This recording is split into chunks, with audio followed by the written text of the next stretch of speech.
bem? Bom, hoje eu vim aqui pra gravar um vídeo que eu gosto muito, que é o Diário da Vida. Eu tento gravar pelo menos uma vez por mês, né, contar histórias pra vocês. Se você tem uma história pra me contar, me deixe neste e-mail aqui, que eu te respondo, e logo em seguida eu gravo aqui e a partir do seu testemunho você pode enriquecer a vida de outras pessoas e ajudar outras pessoas, tá bom? Bom, vamos lá. Hoje eu vou contar a história da Roberta, a Beta. Um beijo, minha amiga. E faz um tempão já que a Roberta me mandou a história dela. Foi em maio. Só que eu tinha muitas histórias na frente, então eu não consegui. Então eu tava louca pra ler a história da Roberta pra vocês. Porque, assim como todas as outras que eu já li, são histórias que eu sei que vão enriquecer a vida de outras pessoas e que pode ajudar a partir do testemunho da Roberta, tá? Então vamos lá. Olá, Grace. Conheci o seu canal buscando vídeos de mudança, pois estava me preparando para mudar. Quero compartilhar no seu canal meu testemunho de vitória. Vitória contra uma doença que muitos nem sabem que existe. Falo sobre a síndrome do pânico. Bom, vou contar um pouco sobre a minha vida. Meu nome é Roberta, tenho 34 anos. Sou casada há 11 anos e tenho um filho lindo de 9. Em 2013, eu comecei a apresentar os sintomas da síndrome e hoje, graças a Deus, estou curada. Digo curada, pois eu creio no milagre. Antes de passar por esse problema, eu acreditava que isso não passava de uma frescura de pessoas em depressão. Mas, vivenciando isso na pele, eu posso confirmar que o verdadeiro pesadelo que vivemos quando estamos passando por esse problema. A síndrome do pânico existe e essa doença é mais séria do que pensamos. Ela chegou de uma maneira silenciosa. No início era um desconforto todos os dias, principalmente à noite. Nada parava no meu estômago. Era uma sensação de enjoo, um mal-estar, mas um misto de sensações ruins que não tinha como explicar ao certo. Achei que estava com algum problema no estômago ou fígado e fiz exames. Nada apareceu. Mas, como estava acima do peso, já estava esperando. Apareceu gordura no fígado. Por um mês, fiquei fazendo exames e esse desconforto só aumentava e se tornava ainda pior. O coração acelerava, a minha pressão muito alta. Cheguei no pico de ter a pressão de 17/10. Então fui no cardiologista, pois achava que era algo do tipo uma hipertensão ou algo até mais grave. Nesses próximos meses, a sensação que antes era apenas um desconforto se tornou insuportável. Eu tinha crises severas. Todos os dias eu corria para o hospital falando que estava morrendo e a sensação era de morte mesmo. Um frio subindo pela perna, uma sensação de desmaio, falta de ar, dor no peito, formigamento no corpo, medo de morrer, medo de sentir, medo de perder o controle. Era um medo que eu não tinha explicação. Era uma coisa horrível, uma sensação de impotência. Realmente não consigo explicar com detalhes o que sentimos. Só quem passa sabe, mas não desejo nem para um inimigo essa doença. O pior é que cheguei por várias vezes no hospital e quando eu pisava no consultório médico, tudo passava. A crise acabava, mas sempre foi feito eletro e outros exames de sangue para descartar o infarto ou outro problema.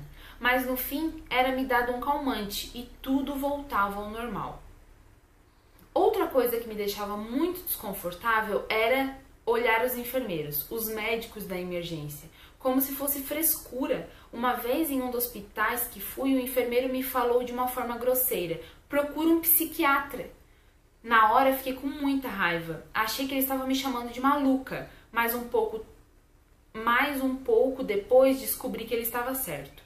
A primeira ajuda que tive foi de Deus, que em minhas crises era meu refúgio. O início, tenho que confessar, eu não conseguia pensar em nada. Eu só queria que aquela sensação horrível tivesse um fim.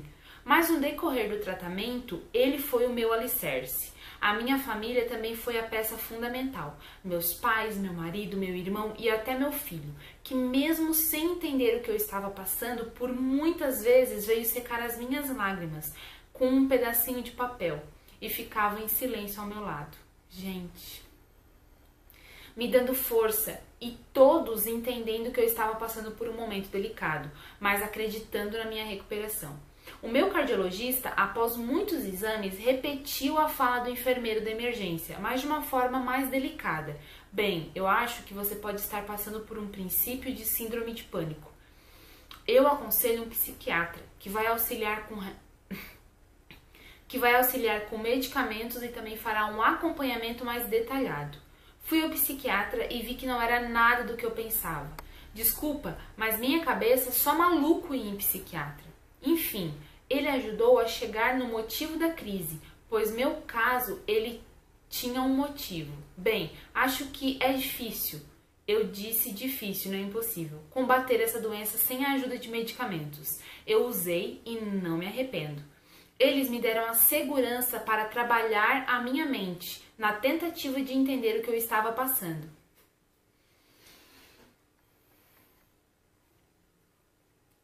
Porque sem o remédio só pensava quando seria a próxima crise. A primeira coisa que fiz foi uma lista com todas as coisas que eu fazia que me causavam a crise.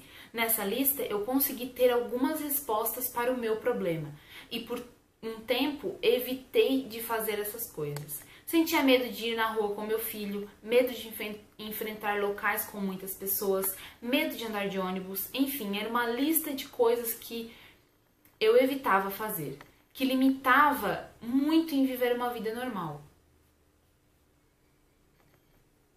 Após 6 meses de uso do remédio, eu conversei com o meu médico e pedi para reduzir, pois já não tinha mais nenhuma crise. Doce ilusão. Me senti mal, tonta, uma pré-crise. Não cheguei a ter uma crise, mas foi um sinal que não dava para reduzir tanto a medicação. Após mais um mês, pedi novamente para reduzir e dessa vez deu certo. Fiquei bem e não tive nenhuma pré-crise. Nada, nada, nada. Me animei e decidi que no próximo mês iria parar totalmente com os medicamentos. Pedi muito a Deus nesse momento para me ajudar e vencer essa etapa. E quando chegou o mês que parei com os remédios, eu simplesmente estava confiante e sem medo. Parei, não senti mais nada. Até que me contaram uma história sobre alguém, um jovem, que tinha acabado de morrer de AVC. Nossa, meu coração disparou, minha pressão ficou 14/10. Meu Deus, eu estava hipocondríaca. Agora eu fico rindo, mas na época foi muito complicado. Mas respirei e não voltei com os medicamentos. Fui conversando comigo mesma, na minha mente, bem lá no fundo, eu já sabia que não tinha nada, que eu estava bem. Algumas vezes recorri ao meu calmante, que estava sempre ali na minha bolsa. Mas o tempo foi passando e com apenas 1 ano de tratamento, 7 meses com medicamento, eu me curei. Não tive mais crises. Já estou fazendo todas aquelas coisas que anotei na minha listinha no início do tratamento. E foi assim, na época eu estava cursando minha faculdade e não tranquei, pois achei que seria pior. Tive muita ajuda do meu marido nesse momento. Reduzi as matérias para 3 e me esforçava para pegar um ônibus à noite e ir na aula 2 vezes por semana. Hoje voltei a viver, mas posso dizer que acho que a doença me ensinou a valorizar mais as pequenas coisas da vida. Recuperei minha alegria de viver e minha saúde mental. Com a ajuda de Deus e de quem amo, eu venci. Para as pessoas que estão passando por esse momento e por esse problema, eu quero deixar meus contatos e dizer que sei como é difícil, como é doloroso, como sofremos com essa doença, mas que eu venci e também você pode vencer. Tenha Deus como seu primeiro aliado no combate desse mal e procure a ajuda de especialistas para auxiliar no seu tratamento. Não tenha vergonha. Busque ajuda e força em sua família e amigos. E tenha sempre em mente que Deus promete que não virá sobre nós provação maior do que aquela que podemos suportar. Fiel a Deus, que juntamente com a provação dará também um escape para que possamos suportar. Ele nunca falha, pois não pode negar-se a si mesmo. 1 Coríntios 10:13 e 2 Timóteos 2, do 11 ao 13. Ela colocou também o Facebook dela para caso alguma de vocês queira entrar em contato com ela, deixar uma mensagem para ela. É facebook.com/Roberta Aguiar. Eu vou deixar o link da Roberta aqui embaixo. Eu conversei muito com a Roberta, a gente virou amiga mesmo, a gente conversa bastante. E eu fiquei muito feliz de ela ter mandado a história dela, porque eu sei que depressão, que as síndromes, né, eu comecei a entender um pouco mais isso quando eu comecei a assistir o canal da Lavanda Flowers, que a Lavanda ela também já comentou muito sobre isso com a gente, né, com as telespectadoras dela. Então eu entendi muito da doença nessa época da lavanda. Mas assim como a Roberta falou, Deus não dá problema maior do que aquele que a gente pode carregar, sabe? Deus, ele ama tanto a gente, sabe? Ele não quer ver a gente sofrer, ele não quer ver a gente tendo provação. Então, assim, ele deixa para que a gente possa aprender com isso. Então, a Roberta, ela deixou bem claro, hoje ela dá mais valor às pequenas coisas da vida. Uma das coisas que também ajudou bastante a Roberta e que ela me falou depois foi o artesanato, que é um hobby que ela tem, uma paixão que ela tem, assim como eu, por isso que a gente se deu também, né, Roberta?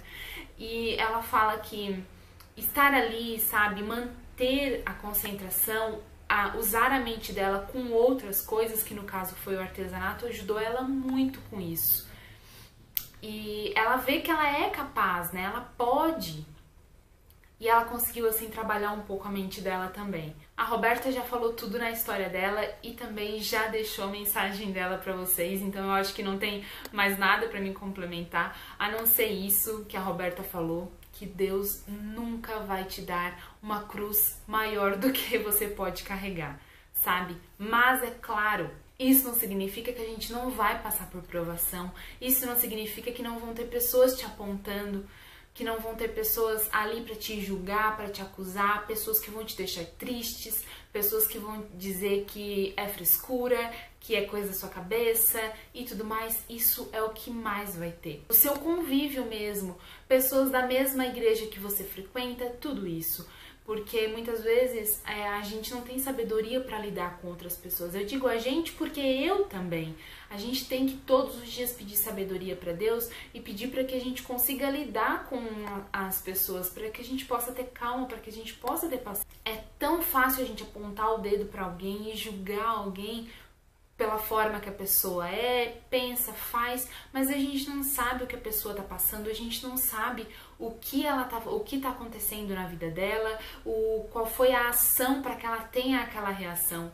Então, se você conhece alguém que tá passando por isso, não julgue, não aponte o dedo, ore, não fique achando que é frescura e que é coisa exagerada. Você não passou pelo problema, você não sabe. Então não julgue, não aponte o dedo, ore, ajude, oriente. Não sabe o que falar? Não fala, abraça, sabe? Diga, você vai vencer, Deus é contigo. Deus deu tantas palavras maravilhosas pra gente usar e a gente acaba usando tantas palavras erradas tantas vezes, né? E se você tá passando por esse problema, é o que eu te digo, não desista, sabe? Deus é contigo, a sua família é contigo. Se você acha que você não tem amigos, Deus é o melhor amigo de todos, então Ele tá ali contigo do teu lado.